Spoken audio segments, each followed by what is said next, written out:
ఇప్పుడు కర్కాటక రాశి గురించి తెలుసుకుందాం.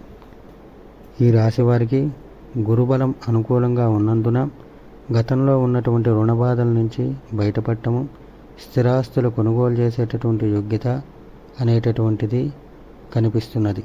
రాశిలో గురులు సంచరించడం వల్ల ఎన్నో రకాలైనటువంటి సమస్యలకు చక్కటి పరిష్కారం అనేటటువంటివి లభిస్తాయి.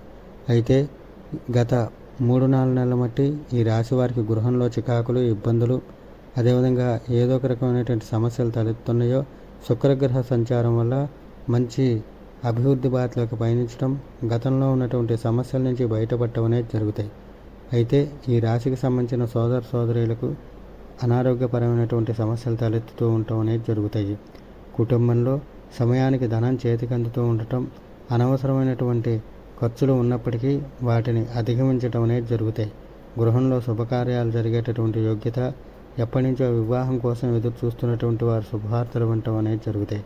అయితే ప్రయాణాలు చేసేటప్పుడు తగు జాగ్రత్తలు తీసుకోవాల్సి ఉంటుంది. వృత్తిపరంగా కూడా ఈ రాశికి సంబంధించినటువంటి వారు అభివృద్ధి బాటలో పయనిస్తారు. వ్యాపార పరంగా బాగా కలిసి వచ్చే కాలంగా చెప్పవచ్చును. విద్యార్థులకు వారం ప్రథమార్థంలో సమస్యలు తలెత్తినప్పటికీ వారం ద్వితీయార్థం నుంచి కలిసి వచ్చే కాలంగా చెప్పవచ్చును.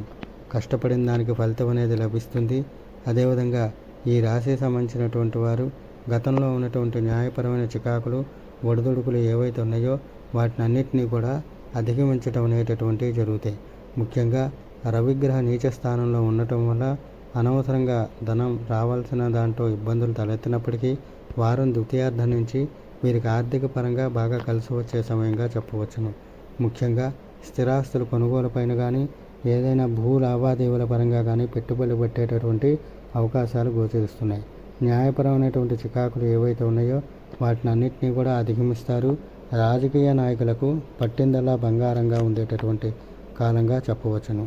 ముఖ్యంగా ఈ రాశికి సంబంధించినటువంటి వారికి కొన్ని మానసికమైన ఒత్తిళ్లు, సమస్యలు ఉన్నప్పటికీ గురువారం రోజు గురుగ్రహ కవచం ప్రతినిత్యం పారాయణగా చేయటం, అదేవిధంగా గురువారం రోజు గోపూజ చేయించుకోవటం, దాంతోపాటుగా వెంకటేశ్వర స్వామి యొక్క దేవస్థానంలో 9 ప్రదక్షిణాలు చేసి స్వామివారికి అష్టోత్తర పూజ చేయించుకోవటం, వీటి వలన వీరికి ఉండేటటువంటి సమస్యలకు చక్కటి పరిష్కారం అనేటటువంటిది లభిస్తుంది.